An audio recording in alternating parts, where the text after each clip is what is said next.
अस्सलाम वालेकुम, welcome back to another video. तो जी आज मैं कुछ चीज़ें बताने वाला हूँ जो पाकिस्तान में बैठे कंसल्टेंट स्टूडेंट्स को बता रहे हैं। और मेरे पास कुछ ऐसे केस आए हैं कि जिसके बाद मैंने ना ऐसे सर पकड़ लिया है कि यार अगर इतनी सहूलतें मलेशिया देने लग जाए ना तो मैं अपने मोहल्ले में कोई एक बच्चा ना छोड़ूँ वेला, ठीक है, मैं सबको यहाँ पे बुला लूँ। अब सीन ये है कि अगर आपका कंसल्टेंट आपको ये चीज़ें बता रहा है तो वो झूठ बोल रहा है।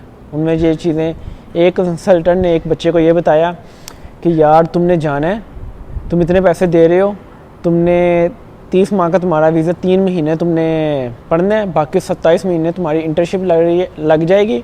और डम से डम बच्चा, एग्जैक्टली उसके ये वर्ड्स थे, डम से डम बच्चा 1000 रिंगिट कमाता है और कुछ तो 2500 रिंगिट कमा रहे हैं। और होटल मैनेजमेंट और ये डिप्लोमा तो ऐसा है कि मलेशिया में उसकी डिमांड ही बढ़ी है और इस तरह जॉब मिलती है। और 1 साल के बाद तुम वहाँ से कहीं दूसरे कंट्री भी जा सकते हो। तो और तुम्हें क्या चाहिए, मतलब वो इस तरह की गोली बेच रहा है। और इससे पहले मैं इस पे वीडियो ना बनाता, लेकिन एक स्टूडेंट था, एक बच्चा था, उसने मुझसे रब्ता किया, उसको मैंने डिप्लोमा की डिटेल वगैरह बताई। फिर उसने मुझे एक दफ़ा एक ऑफ़र लेटर सेंड किया कि ये देख के बता दें ये रियल है कि नहीं। ऑफ़र लेटर का क्या फेक करना, वो तो रियल था। मैंने कहा हाँ रियल है। और फिर मुझे इस बात का भी था कि यार इन्फॉर्मेशन हमारे पास ले जाते हैं, प्रोसेस किसी दूसरे से करवाते हैं। तो मैंने कहा यार अब मुझे क्या पूछ रहे हो, अब ऑफ़र लेटर ले रही है जिससे तो तुम्हें इस पर एतबार नहीं है जिसको तुमने अपने डॉक्यूमेंट्स दिए हैं। फिर उसने कहा नहीं भाई आप मुझे बता दें क्योंकि मेरे अब्बू नहीं है। तो उस बात ने मुझे थोड़ा सा मतलब हर्ट भी किया। मैंने कहा नहीं अच्छा मुझे डिटेल बताओ कि क्या क्या बातें हुई हैं और क्या क्या। वो एजेंट, वो कंसल्टेंट उससे इतने ज़्यादा पैसे मांग रहा था ना कि आपकी सोच होगी, मतलब वो जितने का वो कह ले कि जितना टोटल खर्चा था उससे वो डबल उससे ले रहा था। और उसको ये बोला कि तुम्हारी वहाँ पे जाते इंटर्नशिप भी लग जाएगी, जाते तुम्हें जॉब मिलेगी, 1000 रिंगिट मिलेगा, ये होगा वो होगा। और उसने बच्चे ने अकोमोडेशन का पूछा, उसको ये भी बताया कि उस कॉलेज के सामने ही अकोमोडेशन है। तो मैंने उसको कहा कि यार तुम अपने कंसल्टेंट से पूछो कि उस कॉलेज के सामने जो बिल्डिंग है या जो बिल्डिंग्स हैं उसके इर्द गिर्द उनके नाम बता दे, क्योंकि वो बकवास कर रहा था। वो कॉलेज जिस जगह है वहाँ पे एक बाथरूम भी होगा ना तो उसका जो रेंट है ना वो 1000 रिंगिट से ऊपर होगा। तो फिर उसको मैंने और पूछा कि हाँ क्या हुआ, कहाँ से पैसे तुम्हें कौन, अगर तुम यहाँ पे आते हो और पढ़ते हो, तुम्हें यहाँ पे जॉब नहीं मिलती तो तुम सर्वाइव कर सकते हो, तुम्हें कौन पैसे भेजेगा या तुम्हें अब कौन पैसे दे रहा है, क्योंकि तुम्हारे तो अब्बू नहीं है। उसने बताया कि हमारी ज़मीन है, हम ज़मीन और मैं वो ज़मीन बेचने वाले हैं कि मैं वहाँ पे आ जाऊँ। तो उसको मैंने समझाया, मैंने कहा यार ऐसा ना करना, अकेला अकेला वो बेटा था। मैंने कहा तुमने यहाँ पे आना, जलील होना, तुम्हारी माँ ने रो के कहना भाई पैसे जाएँ बाद में तुम वापस आ जाओ। तो उसको मैंने मना कर दिया, लेकिन उसने मेरी बात सुन ली। उससे मैंने ये भी कहा कि तुम पढ़ो 2 साल और, क्योंकि उसका ज़हन अभी बच्चों वाला था। मैंने कहा तुम 2 साल और पढ़ो, उसके बाद अगर तुमने आना हुआ मलेशिया, अगर मैं यहीं पे हुआ, अल्लाह ने मुझे हिम्मत दी तो मैं तुम्हें वर्क वीज़ा पे बुलाऊंगा और अपने पास रखूँगा। तो इंशाल्लाह अगर मौका आया तो मैं करूँगा ऐसा। लेकिन उस कंसल्टेंट पे मुझे इतना मतलब गुस्सा भी और दुख भी हुआ कि यार बंदा तो देख लो, कोई यार थोड़ी इंसानियत छोड़ दो। मानना कि वो एक स्टूडेंट पकड़ लो कि आपके 3-4 महीने का खर्चा निकल आएगा ऑफिस का, लेकिन उस बच्चे की शायद वो पूरी ज़िंदगी की वो कमाई हो। ज़मीन बेचना कोई छोटी बात है, ज़मीन बेच के वो बच्चे को बेच रहे हैं और आगे बैठे बंदे को शर्म नहीं आ रही कि वो उनको क्या मिसगाइड कर रहा है। तो भाई अगर कोई भी कंसल्टेंट आपको ये चीज़ें बता रहा है तो झूठ बोल रहा है। लेकिन इसमें सिर्फ कसूर कंसल्टेंट का नहीं है, इसमें कसूर बच्चों का भी है कि वो ये सब सुनना चाहते हैं। और जो कोई कंसल्टेंट सच बताता है तो आप उसको बात हज़म नहीं होती है आपको। अब एक और मैं आपको बात बताता हूँ, मैंने कभी किसी वीडियो में ये नहीं कहा कि जॉब की गारंटी है, मैं जॉब की गारंटी दूँ। मेरे जितने स्टूडेंट हैं सारे जॉब कर रहे हैं, लेकिन मैं जॉब की गारंटी नहीं देता। मैं यहाँ पे बैठा हूँ, मैं पीछे जाता हूँ उनके, मैं उनकी हर तरह से हेल्प भी करता हूँ, लेकिन मैं जॉब की गारंटी नहीं देता, क्योंकि जॉब करनी है बंदे ने, पैसे देने हैं कंपनी ने, ना तो मैं पल्ले से पैसे दे रहा हूँ। तो वो डिपेंड करता है काम वो किस तरह का करता है और वो कंपनी किस तरह की है, फिर वो बंदा कोई एस्टिमेट अमाउंट भी बता सकता है। मुझसे अक्सर लोग पूछते हैं एस्टिमेट क्या कमा सकते हैं, तो मैं एस्टिमेट भी नहीं बता सकता।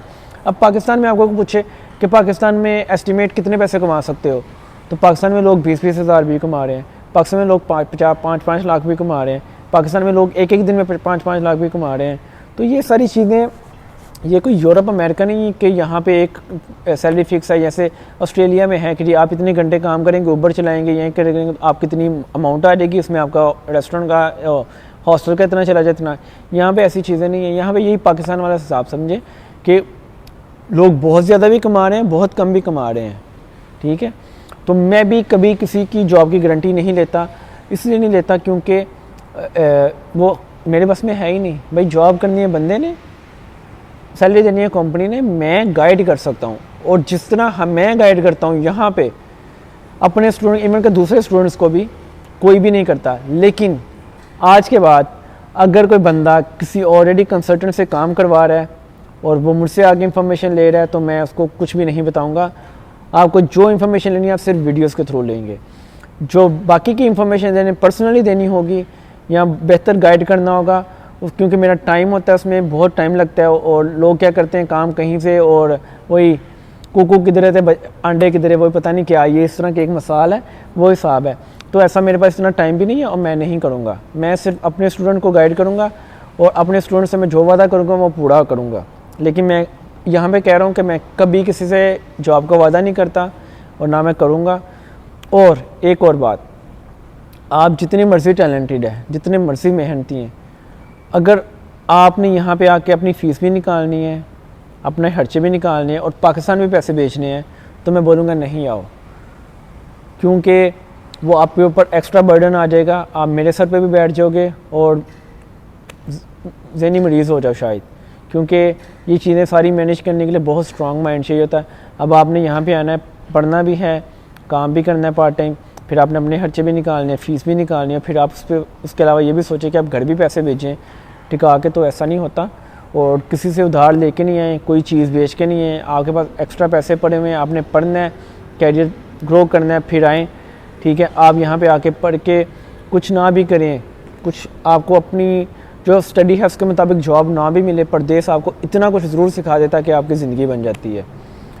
तो ये था आज का पोस्टमार्टम उन कंसल्टेंट का जो वहाँ से बैठे इतनी इतनी बड़ी बातें करते हैं।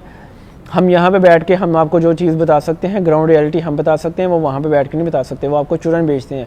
और 99% जो इस तरह की बातें आपको बताते हैं कंसल्टेंट, यहाँ पे आते ही जब आप उसको 4-5 दफ़ा मैसेज करते हो ना, वो आपको ब्लॉक करता है, और ये बात सच है।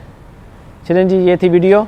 नेक्स्ट वीडियो में मैं आपको बताऊँगा कि डिप्लोमा का कंप्लीट प्रोसीजर क्या है, हम किस तरह करवाएंगे।